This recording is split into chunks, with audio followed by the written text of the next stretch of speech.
So Cam didn't apologize, but he says he could have handled his press conference after the Super Bowl a little better. We'll share those comments with you in React after the break. You're watching First Take, presented by Bass Pro Shops. Almost 3 months since the Super Bowl 50 loss to the Denver Broncos, Cam Newton has had some time to reflect on how he handled the post-game press conference. In the latest edition of Ebony magazine, Cam admitted he could have handled the situation differently. Quote, "The truth is, I represent something way bigger than myself. I'm doing it for my fans and family, and I felt like I let them down. I just wasn't ready to talk. Was I mad? Hell yeah. But there could have been a better way to control it, and that's why I think having more time would have helped." Stephen A., are you surprised by these quotes? I'm not surprised. Cam's a good dude. I mean, we had to get on him because when you're dabbing all year long when you're winning, but then the second you lose, you react like that. That's what this was about. Certainly, if he had reacted that way and had not been dabbing all year long, folks would have still said something. But it was the fact that he had been celebrating at the expense of others all year long. But then when it was his turn to take that, he didn't do a great job of it. But that's the only thing that we could say about Cam. He's a fantastic player. He's a role model. He's a good person. He's doing charitable work in Charlotte. You know, he's been doing that all of these years. He's continuing to do it now. There's nothing really bad to say about this brother. He's a superstar, and he's a really great guy. He just had a bad moment. He just has to accept the fact that he had a bad moment, which it appears he has in what he told Ebony magazine. So I'm happy for him. Yep. And now we move forward. I agree with everything you just said. Even less than you, I had no issue with how he handled the post game. I hate to see him get beaten down by this. I hate to see him ultimately have to sort of give in to the public pressure to apologize for this. I liked what he said, where he said, it's hard, I'm paraphrasing the quote exactly, but that he's saying, you don't understand how your heart is pumping with embarrassment and with the anxiety of handling. Go ahead. Go ahead. Go ahead.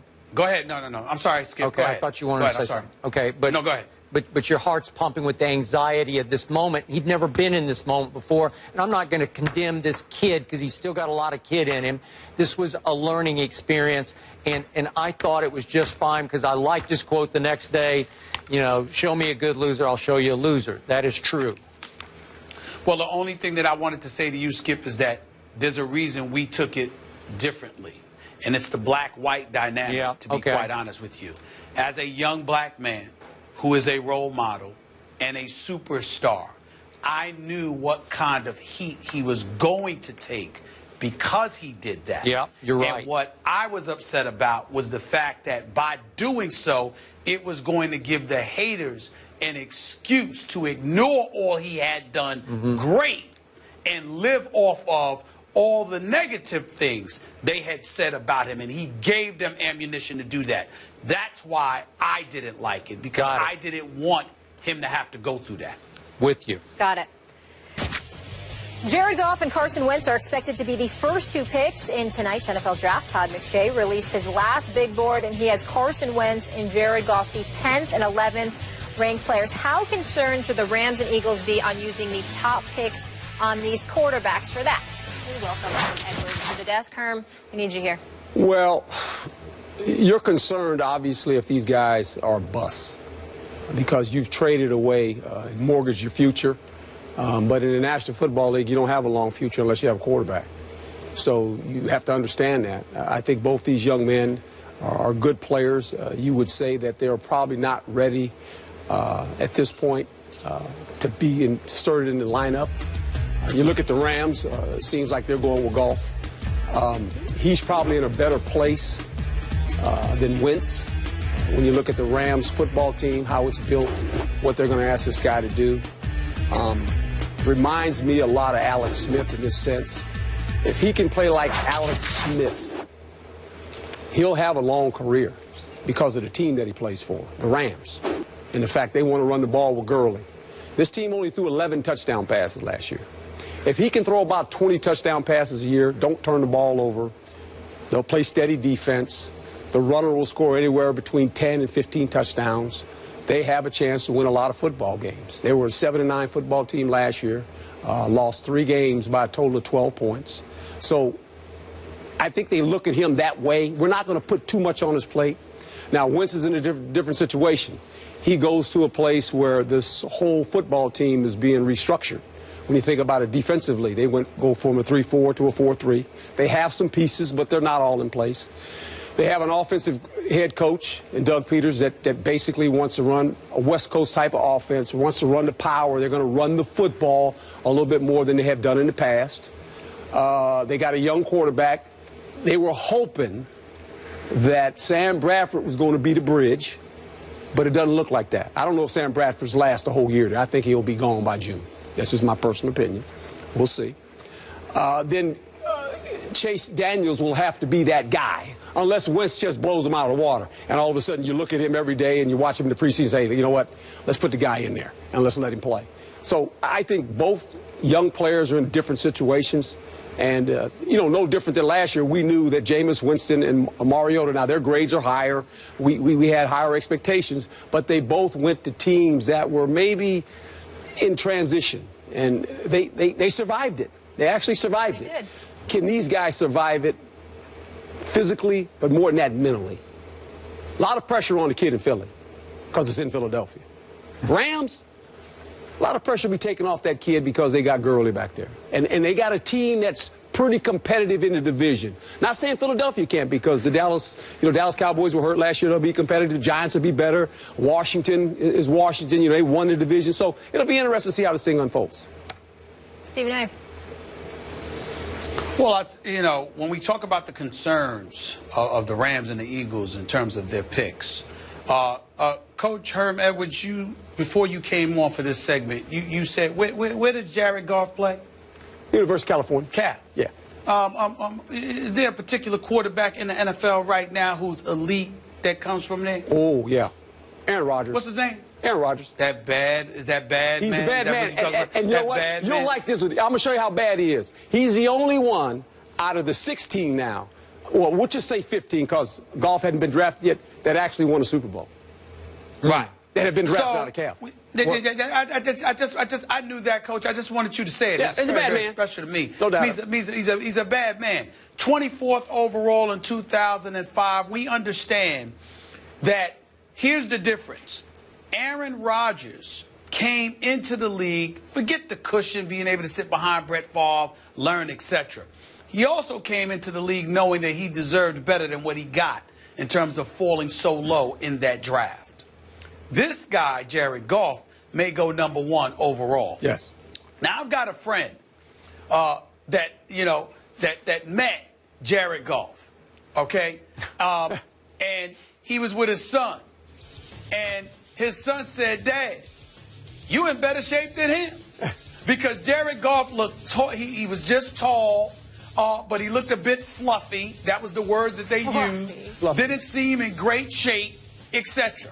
We've watched this guy, and what we see is an individual that threw 5 interceptions against Utah, but pro-style offense, some of the things he's capable of doing, running an offense in the NFL, etc. There are upsides, there are downsides. When we talk about athletic ability, arm strength, etc., we look at Carson Wentz. So there are questions about Jared Goff. When you combine that with the fact that he's going to go #1 overall in all likelihood, and he's going to be in a market like Los Angeles where they lose interest quick, I think the odds are stacked against him. And I find myself believing that when it comes to the Eagles and the Rams, they're taking a quarterback because that's what they need most. And so as a result, they moved up to take one of these guys as opposed to thinking that either one of them is franchise caliber material. By the way, just quick point of order here. Yes. Aaron Rodgers, or Arrogant Rodgers as I now call him, is 3-5 in his last 8 playoff games. Just for the record, I just want to throw that in just to keep this. He's a Super Bowl champion. Yeah, he's a Super Bowl champion ages ago. Now, oh, by the way, skip, hold on. There's another number I want to throw out there. You see the 3 and 5 number you just threw at me? Yeah. Do you know, even though it's a 3 and 5 record since he won that Super Bowl, those 3 victories are still one more playoff victory than Tony Romo has had in his 10 years? This is not about Tony Romo, who went I'm just saying. undrafted. I'm just saying. Undrafted. Wow. I'm just saying. He's done pretty well for undrafted, wouldn't you say? The man's got 2 playoff victories in 10 years. Now back to your quote. This was almost akin to the anonymous scout quotes that you hate this time of year. You have now quoted a friend of yours, like his kid or something, saying that I was joking about it because it was a joke. Fluffy? Okay, it's okay. It's okay. I'm just kidding, actually. But I thought it was funny that he might be fluffy. I don't know. Yes. I don't know Fluffy, actually, but that's okay. You do. All right. Stop it. So, Coach, I got to bring it back. Yep. The point here is that a Todd McShay that I have high regard for, we both do, has ranked these players, and he's saying that there are 9 players on his board who are more valuable to him in this draft than either of these 2 quarterbacks. Yeah. And moreover, he's got Goff ranked 1 slot below Wentz. Right. So he's saying to the LA Rams that, hey, not only are you taking an overrated quarterback, you're taking the worst of the 2 overrated quarterbacks, okay? Right. Just for the record. Right. Now, I get what you say. You could put a lot of these quarterbacks in that Rams offense with the Rams defense. They might do okay. Yeah. Paxton Lynch could probably do okay. Connor Cook would do okay, Sure. right? That's right. I think Cardale Jones could do okay, right? But my point is, you've been doing this a long time, playing coaching. I've been covering this for a long, long time. In all my time covering drafts, I have never, ever seen a combined gamble like these combined gambles where they bet the ranch to go up for 2 can-miss quarterbacks. Because we're not talking, Stephen A. and I riffed to start the show about all the sort of can't-miss quarterbacks that went at the top of the draft, starting with John Elway, and, you know, we can go all the way to Aikman and Cam Newton and Andrew Luck. We just go on and on. Michael Vick, all these quarterbacks who were taken high. We knew they were going to be, you know, Peyton, obviously. They were all going to be pretty to very good. Yes. And we just knew it. We just knew. It'd just be a matter of, will they be this good or this great? Right. But with these 2, I don't know, man. I just don't know. I think they're iffy. Well, we all sit here and say that. Yeah. There's no doubt about it. And you know, last year, it turned out good. Yeah. Because Winston, those 2. But we said it. We say that, but every year we know that it's very difficult. Rookie quarterback coming in the league. How do they handle the mental aspect of it? Okay. Dealing with losing. Okay. Dealing with turning the ball over. That's the critical part. How did Peyton Manning, when he threw 27 interceptions his first year, how did he deal with that? Okay? Those are the things. Andrew Luck comes in, he takes a team from 4-12, and he takes them to 12-4. We don't see that a whole lot. Robert Griffin had that flash. He comes in here and, wow, you know, okay. That's what you're gambling on. Yep. We don't know. We don't know. There's no science to it. We don't know. And then you don't know for a couple of years even, so. Gotta hope. We shall see. Herm, thank you so much. My Appreciate pleasure. you. Where's my man Stephen A. today? Where you at, young man? New York City. Oh, boy, he's in the apple. He's Running the town, yeah, painting it red. My town. Cubs haste.